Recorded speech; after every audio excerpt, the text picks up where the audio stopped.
Shalom, selamat pagi Bapak Ibu Saudara-saudari yang dikasihi oleh Tuhan kita Yesus Kristus. Renungan pagi Selasa 17 Oktober 2023 terambil dalam 2 Tesalonika 3 ayat 1 sampai 15 dengan tema pentingnya hidup dalam doa dan ketaatan kepada Allah. Bapak Ibu Saudara-saudari, pembacaan firman Tuhan pada pagi hari ini merupakan bagian akhir dari surat Paulus yang kedua kepada jemaat Tesalonika. Rasul Paulus menekankan pentingnya hidup dalam doa dan ketaatan kepada Allah.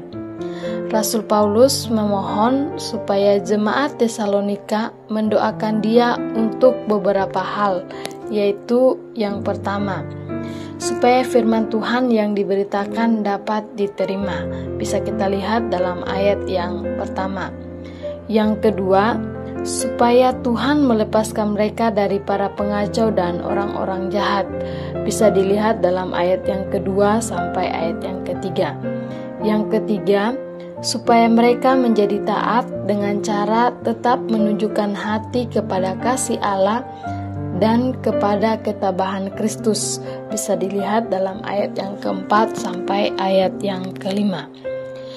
Ketiga hal ini ditegaskan oleh Rasul Paulus sebagai ungkapan iman dalam praktek sehari-hari. Perhatikan bahwa Rasul Paulus tidak meminta pokok-pokok doa untuk dirinya sendiri, melainkan hanya tentang pekerjaan Injil untuk diberitakan.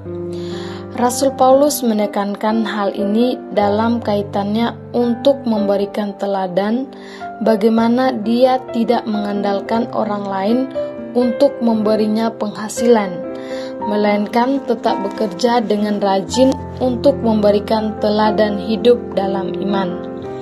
Ketika ia dengan tekun dan rajin memberitakan Injil Yesus Kristus, ia sendiri tetap bekerja keras sebagai pembuat tenda, agar hasilnya dapat dipakai untuk membiayai kehidupannya sehingga ia tidak membebani jemaat, walaupun sebenarnya ia layak menerimanya. Bisa kita lihat dalam ayat yang ke-7 sampai ayat yang ke-9. Dengan demikian, ia menjadi teladan yang baik bagi orang lain. Rasul Paulus kembali menegaskan pengajarannya dalam ayat yang ke-10. Jika seorang tidak mau bekerja, janganlah ia makan. Rasul Paulus menasihati jemaat Tesalonika agar mereka tetap giat bekerja dan membiayai kehidupan mereka sendiri. Ayat yang ke-12.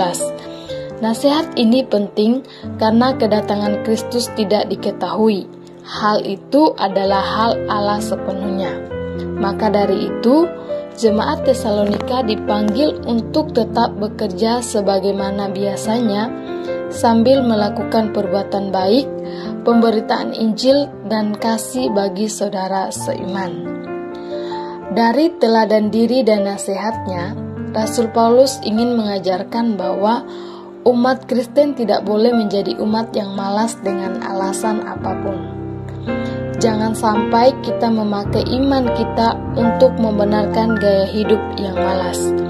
Kita dipanggil untuk tetap bekerja dengan rajin dan tekun. Kita bekerja memang pertama-tama untuk mencari nafkah, tetapi lebih penting lagi untuk menunjukkan kepada orang lain bahwa pengikut Kristus bukanlah orang yang malas, melainkan orang-orang yang rajin bekerja sebagai bentuk ketaatan kita kepada Allah. Selamat pagi, selamat beraktivitas, Tuhan Yesus memberkati. Shalom.